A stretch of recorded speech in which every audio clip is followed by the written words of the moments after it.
Hai hai hai, selamat datang kembali di Mimin Art Channel. Tentunya penasaran kan dengan alur cerita selanjutnya? Yuk kita langsung saja dengerin ceritanya. Bab 64. Demam. Riana meletakkan gagang telepon dengan hela napas berat. Berulang-ulang ia mencoba menghubungi Aileen dengan menggunakan telepon kantor, sebab nomor telepon pribadinya telah diblokir. Aileen seolah sedang menutup hati dan menghukum semua orang dengan membentangkan jarak sejauh mungkin. Padahal hubungan mereka sudah mulai membaik beberapa tahun belakangan ini. Perhatian Riana akhirnya teralihkan pada Galih yang datang dari arah dengan langkah terburu-buru. Raut wajahnya terlihat cukup panik. "Alpian masih ada di dalam kan?" tanya Galih, menunjuk ke arah pintu ruangan sang bos. "Ada, Dokter Pero juga masih ada di dalam," jawab Riana. "Memangnya ada apa? Kenapa kamu terlihat panik?" "Tadi orang rumah menghubungiku, katanya Boy demam tinggi." Jawaban Galih membuat kelopak mata Riana membulat. Turut merasa khawatir terhadap sang keponakan. "Benarkah? Tadi aku juga mencoba menghubungi Aileen menggunakan telepon kantor, tapi dia tidak jawab. Nomor pribadiku juga diblokir." "Jangan khawatir, kita semua tahu seperti apa Aileen. Aku yakin dia tidak benar-benar marah. Hanya saja mungkin butuh waktu untuk mendinginkan hatinya. Lagi pula bukan hal mudah untuk bisa menerima ini." Riana mengangguk paham. "Ya, kamu benar. Kalau aku yang ada di posisinya, mungkin aku juga akan marah dan mungkin melakukan hal yang lebih buruk dari ini. Kita doakan saja semuanya cepat membaik." Tanpa mengulur waktu, Galih segera menuju ruangan sang bos. Alpian masih mengobrol dengan Dokter Pero ketika Galih memasuki ruangannya. "Ada apa?" tanya Alpian saat melihat sang asisten datang dengan tergesa-gesa. "Barusan Dina menghubungiku, katanya kamu tidak jawab panggilannya." "Dina menghubungiku? Memangnya ada apa?" "Tadi ponsel milik Alpian memang berdering beberapa kali, namun ia abaikan begitu saja dan karena sedang membicarakan hal serius dengan Dokter Pero. Katanya Boy demam tinggi dan dia terus menanyakan papanya." Mendengar kabar itu, tentu saja Alpian panik bukan kepalang. Boy memiliki riwayat demam tinggi dan kejang. Balita kecil itu sudah beberapa kali mengalaminya. Bahkan beberapa bulan lalu sempat menjalani perawatan di sebuah rumah sakit akibat kejang. "Boy demam? Sejak kapan? Kenapa tidak ada yang memberitahuku?" Ia hampir berteriak antara frustasi dan marah. Gali sudah menebak reaksi sang bos akan seperti ini. Alpian akan menjadi makhluk paling posesif di dunia jika sudah menyangkut anak dan istrinya. "Aku tidak sempat menanyakan itu karena Dina terburu-buru menutup panggilan." Sebisa mungkin Alpian menenangkan amarah. Kemudian tanpa pikir panjang langsung melangkah meninggalkan ruangan, meninggalkan Gali dan juga Dokter Pero di sana. Ada kecanggungan yang tercipta di antara keduanya. Dokter Pero langsung menunduk ketika tatapan Galih mengarah padanya. "Per, Alpian baik-baik saja kan?" Pero memberanikan diri menatap lelaki di hadapannya. Ia tampak gugup. "Kamu tahu kan, pasien kanker tidak boleh stres." Galih dapat memahami kemana arah pembicaraan sang dokter. Namun, keadaan sekarang sedang tidak kondusif bagi Alpian. Ia memporsir tenaga dan pikiran untuk bekerja. Sementara masalah di rumah datang silih berganti. "Aku mengerti. Aku akan bicara dengan Alpian supaya dia mau menjalani pengobatan di Jerman. Bukan hanya itu, kamu harus bicara dengan Aileen." Alpian tidak akan mau memberitahu Aileen tentang kondisinya sekarang. Galih terdiam, tak tahu harus berkata apa, sebab sebelumnya Alpian sudah meminta agar semuanya ditutupi dari Aileen. Kurang lebih 30 menit Alpian sudah tiba di rumah.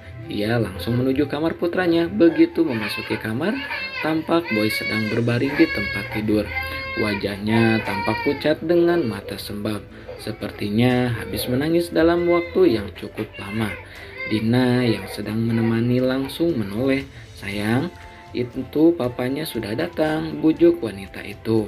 Boy menjebak selimut dan melirik ke arah pintu.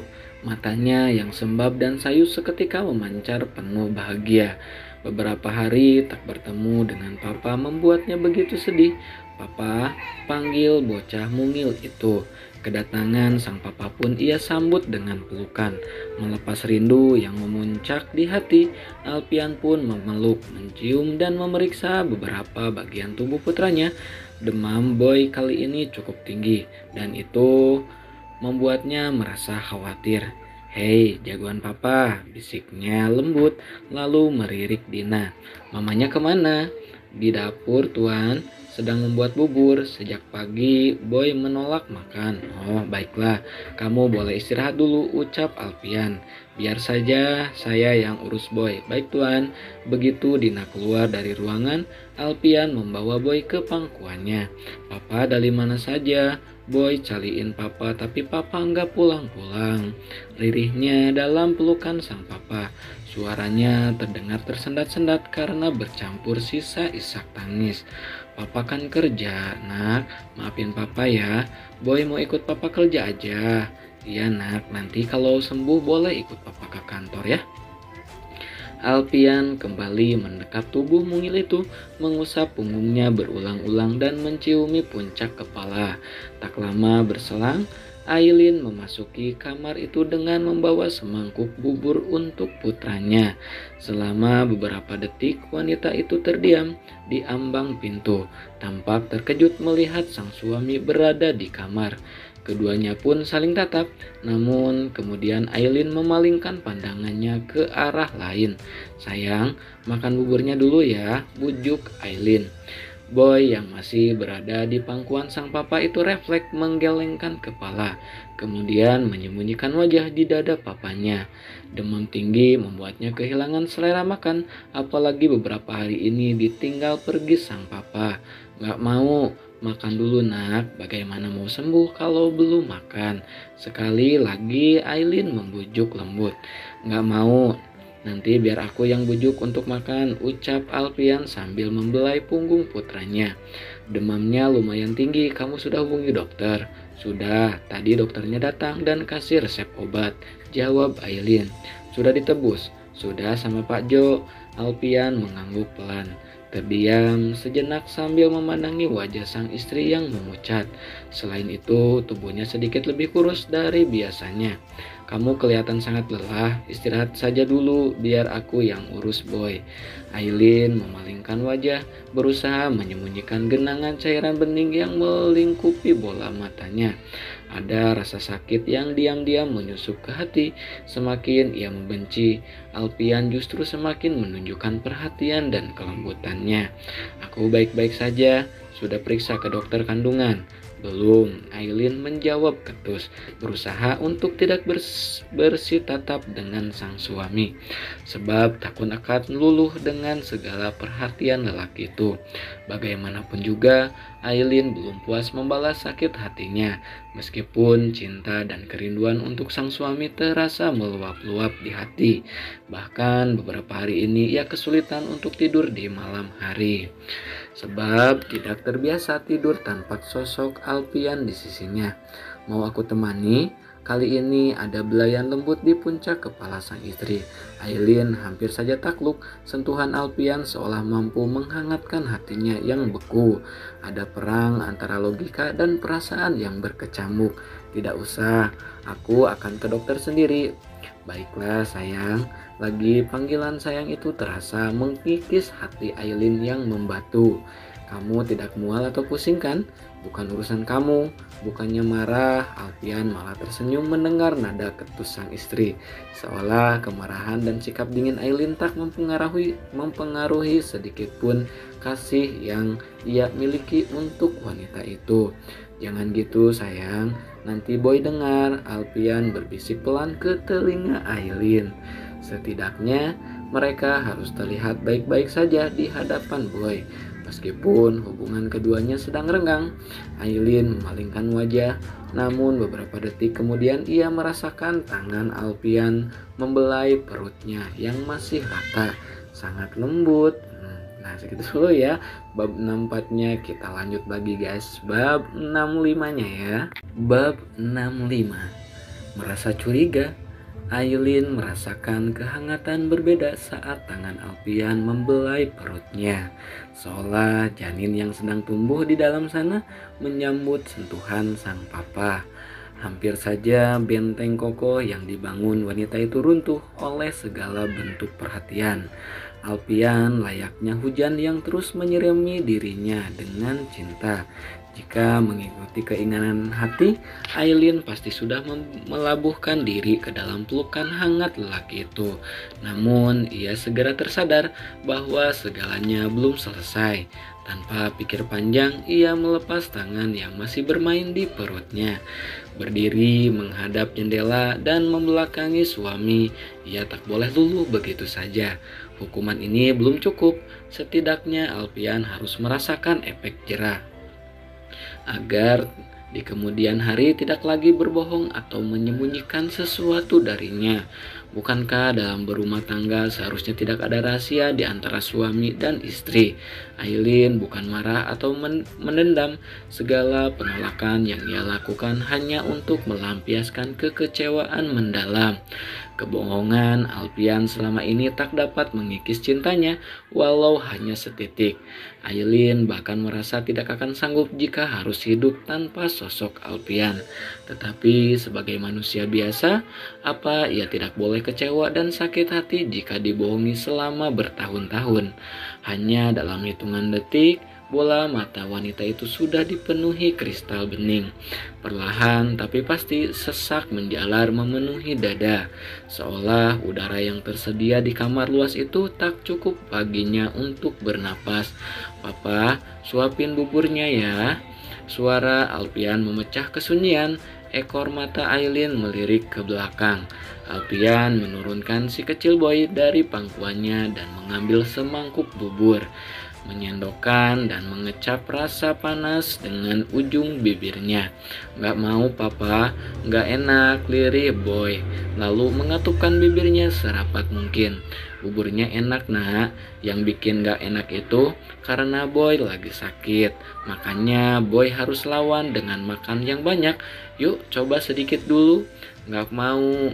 Sekarang jemari kecil boy sudah menutup mulutnya.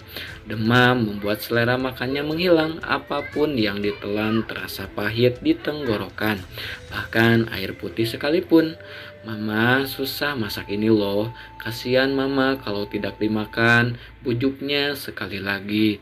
Boy mau mamanya sedih. Sekilas si kecil boy melirik punggung sang mama, lalu kemudian menatap papanya sambil menggeleng. "Kalau tidak mau mama sedih, boy harus makan. Tapi dikit aja ya pak." "Ya sedikit-sedikit aja." Perlahan si kecil boy membuka mulut ketika sang papa menyodorkan sesendok bubur ke mulutnya. Aileen masih berdiri membelakangi mereka, tetapi sesekali melirik ke belakang. Alpian selalu mampu menaklukkan boy, menyuapi bubur dan memintanya meminum obat. Bahkan ia tak menemui kesulitan dalam memujuk. Malam harinya, Alpian meraba kening si kecil boy yang sudah tertidur di pangkuannya. Sudut bibirnya melengkung membentuk senyum ketika merasakan suhu tubuh putranya sudah berangsur normal. Seharian ini boy benar-benar tidak mau jauh darinya. Lolos dari pandangannya sedikit saja, boy sudah menjerit dan mencari, membuat Alpian tidak bisa kemana-mana walaupun untuk kembali ke kantor. Alpian memendamkan ciuman di kening, memandang penuh kasih pada wajah polos itu, lalu melirik ke arah jarum jam yang melingkar di pergelangan tangannya. Waktu sudah menunjukkan pukul 9 malam, dan ia harus segera kembali ke apartemen untuk menyiapkan keberangkatan keluar kota besok. Begitu keluar kamar, pandangan Alpian tertuju pada Aileen yang sedang duduk di ruang tengah sambil memainkan ponsel. Ada kerinduan memuncak di hati, namun sepertinya sang istri masih merajuk. Seharian ini Aileen juga mengabaikannya. Kenapa belum tidur? Ibu hamil tidak boleh sering bergadang. Ia membelai puncak kepala sang istri dan duduk di sebelahnya. Namun Aileen menggeser posisi dan memberi jarak di antara mereka. Belum ngantuk, jawabnya singkat. Alpian menggenggam tangan wanita itu. Besok aku ada jadwal keluar kota selama beberapa hari. Kamu jaga kesehatan ya. Titip Boy juga. Pergi saja, kenapa harus memberitahu aku? Alpian masih mengulas senyum. Setiap kalimat ketus dan judes yang terlontar dari bibir Aileen tak menyulut emosinya. Malah ia semakin melembutkan dirinya. Kalau aku tidak ada, apa kamu akan sedih? Kali ini suara Alpian terdengar lirih. Aileen merasakan hatinya seperti disayat. Entah mengapa ia merasa ada makna tersembunyi dalam pertanyaan sesederhana itu. Namun sekali lagi ia berusaha menutup hatinya rapat-rapat. Tidak, buktinya 1 minggu ini aku hidup tanpa kamu dan aku baik-baik saja. Jawabnya frontal. Lagi Alpian tersenyum. Kalau begitu aku akan pergi dengan tenang. Tanpa kata Alpian mendekap tubuh wanita itu sangat erat. Seolah sedang mengucapkan kata perpisahan. Membenamkan ciuman di kening berulang-ulang. Aileen mencoba melepaskan tangan sang suami yang melingkari tubuhnya. Namun begitu sulit. Semakin ia berusaha menjauh, semakin erat pelukan itu. Hingga yang ia lakukan hanya diam. Jaga diri baik-baik, titip anak-anak aku. Tak ada kata yang terucap dari bibir Aileen. Begitu Alpian melangkah pergi, ia hanya dapat memandangi punggung tegap suaminya. Tiba-tiba merasakan kekosongan, rasa seperti ditinggal sendirian di tengah kesunyian nan gelap. Demi menepis rasa aneh itu, Aileen memilih masuk ke kamar putranya. Terlihat Boy sudah lelap dalam balutan selimut. Ia mendekat dan menciumi kening putranya. Baru saja akan membaringkan tubuhnya, suara mesin mobil sudah terdengar. Tanpa sadar, Aileen segera bangkit dan menyibak tirai jendela, memandangi mobil milik suaminya yang sedang bersiap untuk meninggalkan rumah mereka. Pada saat yang sama Boy kembali terbangun, matanya berotasi ke sekitar. Ketiadaan papa di kamar membuatnya gusar, padahal sejak siang tadi ia sudah mengawasi agar sang papa tidak pergi meninggalkannya. Papa, sayang, kenapa? Aileen mendekat hendak menenangkan, namun Boy tak mengindahkan bujukan sang mama. Papa, mana ma? Boy tersentak ketika mendengar suara mobil melaju. Ia meyakini bahwa itu adalah papanya yang akan pergi. Tubuh mungilnya yang masih lemah ia seret keluar kamar. Melihat itu, Aileen bergegas menyusul putranya.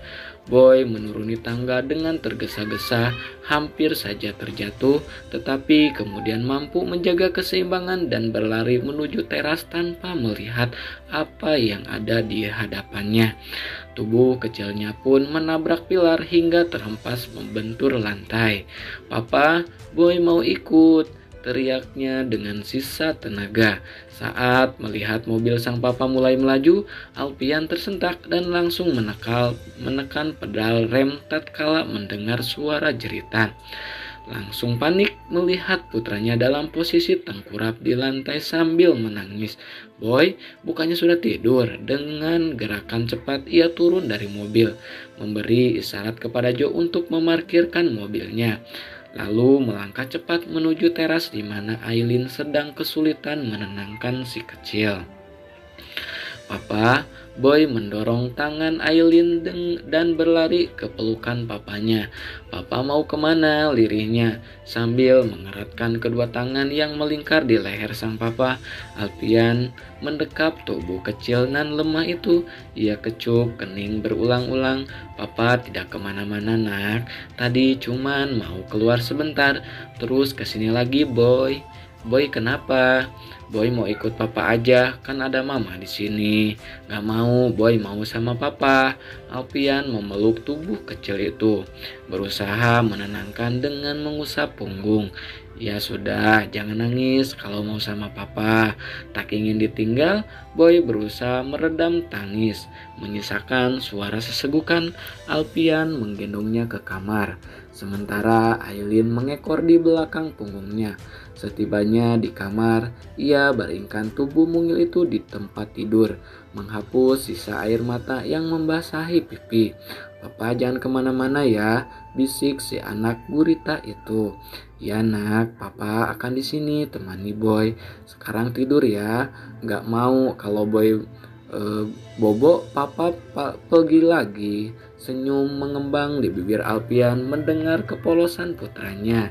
Suara cadel dan menggemaskan itu selalu mampu menghangatkan hati, membuatnya merasa bangga menjadi seorang ayah. Tidak nak, papa janji akan ada di sini temani Boy. Kalau tidak percaya, pintu kamarnya boleh dikunci. Nanti kucingnya Boy yang sembunyiin. Janji gak boleh bohong, tanyanya hendak memastikan. Iya, papa janji. Kalau bohong nanti giginya papa jadi ompong. Tawa hampir menyembur dari bibir Alfian. Cukup lama ia berusaha menenangkan putranya yang semakin hari semakin cerewet itu. Mama juga bobo di sini, panggilnya. Sambil mengulurkan tangan kepada sang mama, Aileen terdiam sejenak, tak punya pilihan lain.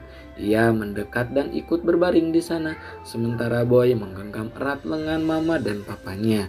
Bila perlu, ia akan mengikat tangan dan kaki kedua orang tuanya agar tidak berpisah seperti ucapan Lisa beberapa hari yang lalu yang berhasil menakutinya. Pagi harinya, perlahan Aileen membuka mata saat merasakan beban berat menindih perutnya. Wanita itu melirik ke samping, hampir saja ia terlonjak saat mendapati Alfian berada tepat di sisinya, dalam posisi yang sangat dekat. Ia pandangi dalam-dalam wajah sang suami, wajah yang selalu memberinya kedamaian. Namun beberapa detik kemudian sesuatu menarik perhatian Aileen hingga membuat matanya tak berkedip. Wajah Alfian tampak sangat pucat. Selain itu ada lebam merah di rahang sebelah kanan. Kenapa ada lebam di sini? Tangannya terulur untuk menyentuh lebam merah itu, menggerakkan ujung jemarinya di sana. Sentuhan kecil itu pun membuat Alfian membuka mata dan menatap sang istri. Pagi sayang, sapanya, lalu memendamkan ciuman di kening. Aileen seketika tersadar, bangkit dari tempat tidur dan masuk ke kamar mandi. Alfian tertawa kecil melihat tingkah istrinya pagi ini. Kemudian menyambar ponsel dan melakukan panggilan. Tunda keberangkatan hari ini, Boy sedang tidak enak badan dan aku tidak bisa meninggalkannya, pinta Alfian. Baiklah, tapi bagaimana keadaan Boy sekarang? Apa sudah membaik? Demamnya sudah turun. Sekarang dia masih tidur sambil sesekali menciumi puncak kepala si kecil. Baiklah, aku akan minta Riana mengatur ulang jadwalnya. Tawa ceria Boy memenuhi ruangan keluarga siang itu. Sejak seminggu ditinggal papanya, ia tidak pernah terlihat seceria sekarang. Kini ia dan sang papa sedang bermain perang robot-robotan. Sejak tadi, Alfian berperan sebagai tokoh monster mengerikan dan Boy menjadi penyelamat umat manusia. Keduanya tampak sangat menikmati kebersamaan itu. Papa kalah, seru sang Boy. Penuh semangat mengarahkan tembakan ke arah dada robot monster di genggaman papanya. Suara tembakan menggema di ruangan itu. Ya, padahal monsternya juga mau menang. Protes Alfian menyembunyikan tawa. Gak boleh, papa. Monster jahat gak boleh menang. Nanti manusianya dimakan semua. Tawa Alfian menggema.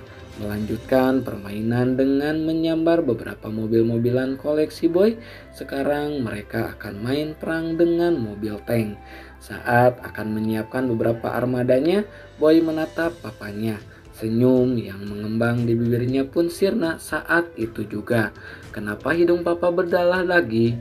Tangan Alfian langsung menyentuh hidung. Benar, ada cairan merah menempel di ujung jarinya. Kan monster papa habis kalah perang sama Boy, makanya hidungnya papa berdarah. Alfian melirik ke segala arah demi memastikan tidak ada yang melihat. Shh, ini rahasia kita, jangan bilang siapa-siapa kalau papa kalah dan hidungnya berdarah. Ya pak, jawab Boy dengan polosnya. Tunggu sebentar, papa ke kamar mandi dulu ya. Tanpa disadari Alpian, Aileen yang sedang menyiapkan makan siang sejak tadi mendengar pembicaraannya dengan Boy. Ia menoleh ke arah ruang tengah. Di sana, Alpian tampak menutupi hidung dengan jari. Pandangan Aileen mengikuti langkah sang suami yang sedang menuju kamar mandi. Mas Alpian mimisan lagi. Ada apa dengannya? Gumam Aileen di dalam hati. Pikiran buruk mulai memenuhi kepala. Mungkinkah Alpian sedang sakit? Tidak mungkin. Aileen berusaha menepis pikiran buruk. Tiba-tiba teringat di masa kecil, ia juga sering mengalami hidung berdarah setelah dipukuli Bu Nana. Bahkan ia pernah mengalami mimisan parah setelah semalaman tidur di gudang dan menghirup debu. Namun setelah kejadian itu semuanya baik-baik saja. Hingga beberapa menit berlalu, Alpian sudah keluar dari kamar mandi.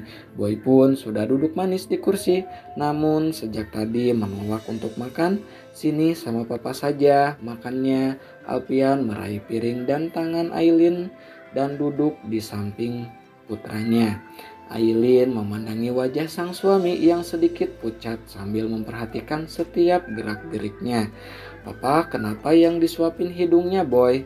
Protes Boy sambil menggosok hidungnya. Alpian baru tersadar, waduh, maaf nak, papanya gak lihat. Alpian tersenyum lalu meraih segelas berisi air putih. Namun pandangannya yang memburam membuat tangannya meleset, bahkan menumpahkan air putih di meja. Dek, Aileen merasakan tubuhnya meremang, menatap sang suami penuh selidik. Nah, segitu dulu ya bab 65-nya. Yang makin penasaran ditunggu ya. Makasih yang selalu stay tune. Jangan lupa di like, di subscribe juga ya. Bye bye.